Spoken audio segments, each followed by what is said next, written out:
Salut tout le monde, salut les riders, les rideuses. Aujourd'hui il fait beau. Aujourd'hui je vais vous parler un petit peu du GPS TomTom, celui-ci. En l'occurrence celui-là c'est un TomTom Rider 410 Premium. Alors Premium pourquoi Premium c'est pas comme le Premium du jus d'orange, hein. C'est juste premium parce que en fait il a les attaches, les supports pour moto. Et du fait aussi que le 410, ce qui apporte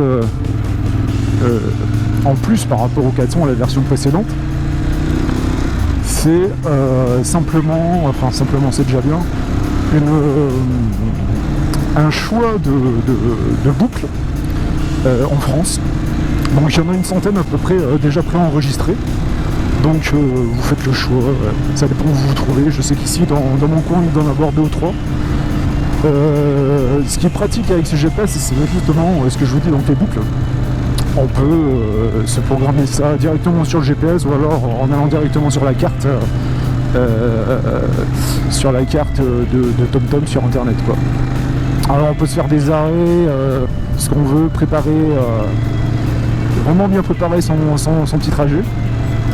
Là voilà, je vais vous dire ça fait partie des points positifs. Après on verra les points négatifs. Toujours en point positif, ce qui est bien c'est que à ce prix là quand même, parce que bon il faut dire le prix, c'est un peu cher, 500 € la version premium, comparé aux autres en dessous qui sont le support, etc. Ils accusent à peu près 100 € moins cher. Donc voilà, et là toujours dans les aspects positifs, c'est ce que je vous disais, le trafic live. En fait vous avez donc tout ce qui est trafic live, c'est-à-dire que si vous avez des embouteillages quelque part, des accidents ou ce genre de choses là, ça le repère sur la carte et bien évidemment ça vous oriente vers d'autres choix possibles, vers d'autres chemins possibles. Cependant, moi, c'est le 3e que j'ai. J'ai eu 2 400 et le dernier, c'est 410, parce que ça fait partie des points négatifs et du service après-vente TomTom. C'est-à-dire que leur produit n'est pas spécialement abouti à 100%. C'est-à-dire que, je m'explique, en termes de guidage, il n'y a pas de souci, il fait son taf. Par rapport à la concurrence, il le fait aussi bien. Ça va pêcher plutôt du côté des options, c'est-à-dire tout ce qui est alerte de zone de danger, parce que bien évidemment au jour d'aujourd'hui avec les nouvelles législations en France on peut plus dire zone de radar. Donc zone de danger, ça inclut donc tout ce qui est radar mobile, fixe, accident, tout ce que vous voulez. Voilà, ça c'est zone de danger. Moi j'ai eu un souci avec les 2 premiers TomTom, c'est-à-dire que ça n'indiquait même pas les zones de danger. Je pense que voilà, et j'avais déjà vu que le truc était mal abouti, mal fini. Je me suis dit merde, putain, à ce prix là quand même. Donc tant pis, j'ai continué peut-être 2 semaines avec pour voir si ça allait mieux. Au niveau des mises à jour, j'ai fait une mise à jour, la mise à jour complètement buggée. En fait, une mise à jour c'est fait normalement pour rendre un peu plus saine la version précédente, à savoir que ça apporte des correctifs. Sauf que là, effectivement, ça apportait des correctifs sur quelques bugs qu'il y avait, mais ça en a foutu en plus, quoi. Donc en fait, ça vous rajoute des bugs additionnels. Donc je me suis posé plusieurs fois la question à savoir au niveau des ingénieurs chez TomTom, où est-ce qu'ils les avaient recrutés, quoi. Est-ce que, je sais pas, franchement, vous voyez Apple ou Microsoft, dès qu'il y a un souci au niveau de la mise à jour, enfin du firmware, aussitôt il y a une mise à jour qui est déployée, elle est dans les 12 heures, 24 heures maximum, pour combler la brèche et bien évidemment ne pas rajouter de bugs, parce que franchement ça fait 3 mises à jour que je fais avec TomTom et 3 mises à jour même avec le 410 là où il y a des bugs additionnels. Franchement je ne les comprends pas. J'ai eu affaire à leur service après-vente en leur expliquant mes soucis. Donc à chaque fois leur référence ultime c'est faites un reset usine et compagnie, blablabla. Et en fait, non, même pas quoi. Vous avez beau faire un reset usine, ça marche pas quoi. En fait, c'est des répètes Jaco. On leur dit simplement de dire ça, et puis à monsieur avec le scooter, merci, voilà, c'est gentil. Et on leur dit simplement de répéter ce genre de choses là quoi. Ils ont un prompteur, mais bon,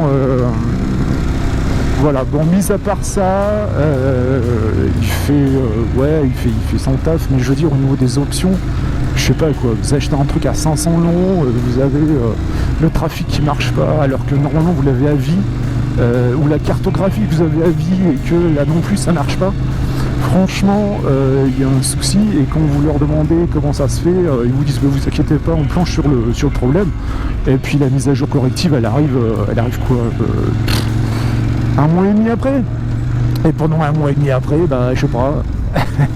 Pendant un mois et demi, je sais pas, ils doivent être à la plage ou prendre l'apéro entre potes, que sais-je, je ne sais pas. Ou alors les recruter à la maternelle, hein, je sais pas, franchement. c'est un peu méchant. Mais bon, ça reflète un peu aussi la réalité, parce que franchement, je ne sais pas si ils font gaffe à leur mise à jour, s'ils font des tests en amont au préalable pour voir si ça fonctionne, quoi. Parce que vous faites la mise à jour, paf, vous avez un bug. Donc ouais, merci TomTom, 500 €. Et puis pour un truc qui vous guide, certes, il n'y a pas de souci, mais bon, sans les options à côté, quoi. Parce que bon, il faut vous dire une bonne partie du prix, c'est aussi les options qui sont à côté, faut pas se voiler la face. Oula, il y a du monde à la plage. Quoique bon, pour l'instant, non, ça va. Je m'avance un peu. Et après, de toute manière, je vais m'arrêter pour vous montrer quelques options qu'il y a sur le GPS. Je vais essayer de voir si je peux m'arrêter là-bas.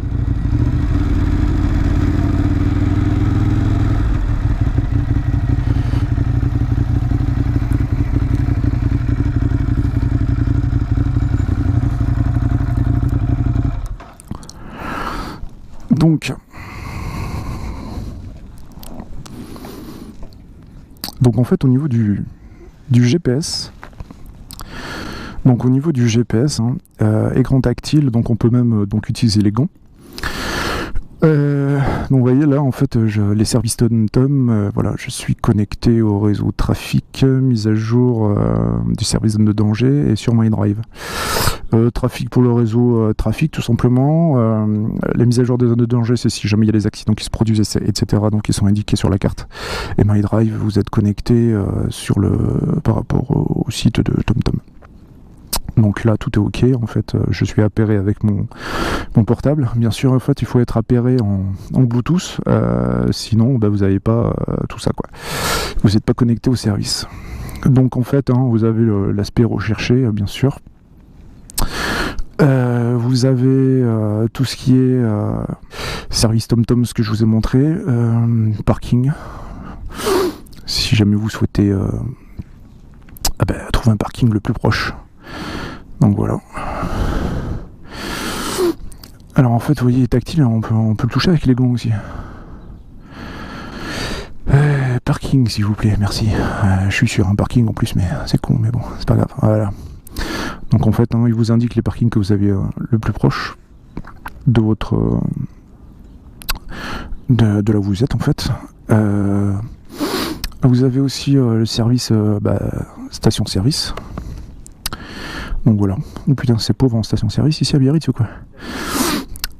Donc voilà. Mais normalement, c'est censé... ils ont peut-être fermé toutes les stations aujourd'hui, j'en sais rien. Sa pénurie de pétrole. Donc voilà. Là, ce que vous voyez ici, c'est en fait une alerte trafic. Donc là on voit qu'il y a une perturbation, donc au niveau du GPS il vous dira simplement de contourner ceci pour aller un peu plus vite si vous le souhaitez. Sinon toujours au niveau options, bon ça je dois montrer, ça aussi, aller au domicile c'est comme E.T., un téléphone à la maison. Prendre un parcours à sensation. par exemple. Voilà, donc vous avez plusieurs états de dénivelé et d'altitude, en fait, c'est pareil, je suis con, de routes plus ou moins sinueuses. Donc là vous avez au plus bas, vous avez moyennement, là c'est assez hardcore, et au niveau du dénivelé, pardon, là vous avez aussi trois options, donc de la plus petite à la plus corsée.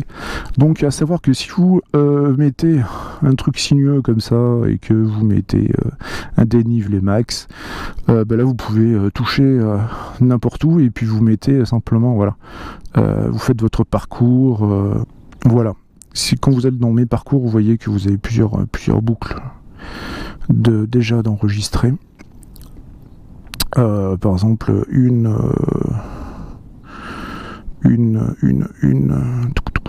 Ardèche Cévennes, tiens. Donc si je mets ça, forcément, bon, je suis pas en Ardèche, hein, mais c'est juste pour vous montrer, voilà, il va ouvrir le parcours. Et il vous donne une boucle à faire, etc. Vous voyez que c'est une boucle de 330 km, etc. Donc vous pouvez remettre des points, etc. Des points d'arrêt, de ce que vous voulez. Donc là, style, si on fait aller, à mon avis, là, il vient me dire qu'il y en a pour plus de 300 et quelques bandes, parce que moi, je suis pas d'Ardèche. À mon avis, ça va lui faire mal à la tête de calculer. 10%, je sais pas si vous voyez, là. Voilà, 100%. Alors, il va dire que je suis à Biarritz par là. Voilà. Ah ouais, j'ai 580 km avant de me taper ma boucle quand même. Bon bref, moi j'ai pas pris la boucle la plus proche, hein. Bon c'est pas grave, mais c'était juste pour vous montrer. Donc vous voyez là, il vous met même des arrêts pique-nique, etc. Et puis donc quand vous faites le parcours, il vous indique station essence à tant de kilomètres, etc. Les zones de danger, etc. etc. J'aime bien le mot etc. Il faut que j'arrête avec etc. Sinon, là par exemple le parcours actuel, on va l'enlever, parce que bon, on va effacer le parcours. On va pas aller à Nîmes là-bas.